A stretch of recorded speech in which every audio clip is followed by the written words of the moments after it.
Nursing interview questions 8. A patient on heparin has a sudden drop in platelets. What do you suspect and what would you do?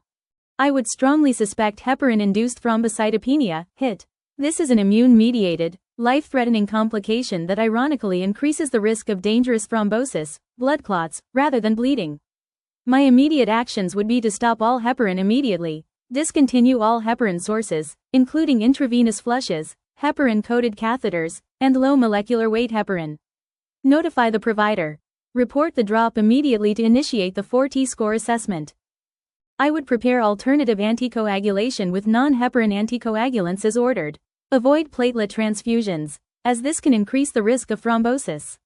Monitor for thrombosis. Assess for signs of new clots, such as limb ischemia, chest pain, or stroke symptoms. Send blood samples. Do not administer warfarin. Avoid warfarin until the platelet count has recovered to at least 150,000 per microliter, as it can cause venous limb gangrene. Question 2. A patient develops fever 2 days after surgery. What is your assessment approach? I would think of 5 W's of post-op fever. First W is wind. Days 1 to 2, pulmonary issues, atelectasis or pneumonia. Second W is water. Days 3 to 5, urinary tract infection, UTI, frequently associated with indwelling Foley catheters. Third W is walking. Days 4 to 6, deep vein thrombosis, DVT, or pulmonary embolism due to reduced mobility. Fourth W is wound. Days 5 to 7, surgical site infection, SSI, including cellulitis or abscess. Fifth W is wonder drugs. Day 7 plus, drug-induced fever, blood products, or infections related to IV lines. In conclusion, I would assess lungs, urine, mobility, surgical site and medication. Question 3. A hypertensive patient's BP is 198 by 110 but asymptomatic. What do you do? A BP of 198 1/110ths of a millimeter of mercury in an asymptomatic patient is classified as hypertensive urgency, as there are no signs of acute target organ damage such as stroke, chest pain, or renal failure. I would verify the reading. Re-measure BP using an appropriate cuff size after letting the patient rest quietly for 5 to 10 minutes.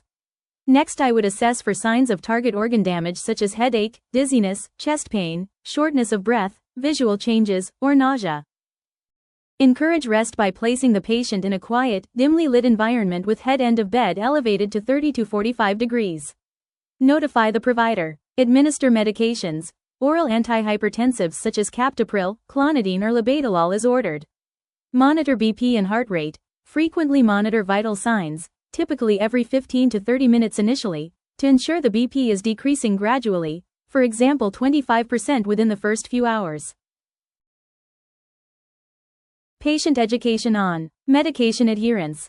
Stress the importance of taking prescribed medications consistently. Lifestyle modification. Counsel on a low-salt diet and reducing alcohol consumption. Warning signs. Educate on symptoms that require immediate emergency care with symptoms. Follow-up plan. Ensure a plan is in place for follow-up. Question 4. A patient receiving TPN suddenly becomes short of breath during central line use. What could this indicate and what would you do? Sudden shortness of breath during central venous catheter use for TPN likely indicates an air embolism or a pneumothorax. I would stop the TPN and clamp the catheter immediately to prevent further air entry. Then position the patient in a left-sided Trendelenburg position to trap air in the right atrium. My next action would be to administer 100% oxygen to address hypoxia. Then notify the physician and rapid response team immediately. Monitor vital signs and respiratory status, SpO2 and heart rate, closely. Then prepare for chest X-ray as ordered to confirm pneumothorax. Question 5. You are overwhelmed with tasks and feel unsafe staffing levels. What do you do? I would communicate concerns to the charge nurse, prioritize high-acuity patients, delegate appropriately, document concerns per policy, and ensure patient safety remains the top priority. Thank you and best of luck for your upcoming nursing interview. I will be back soon with the next set of questions.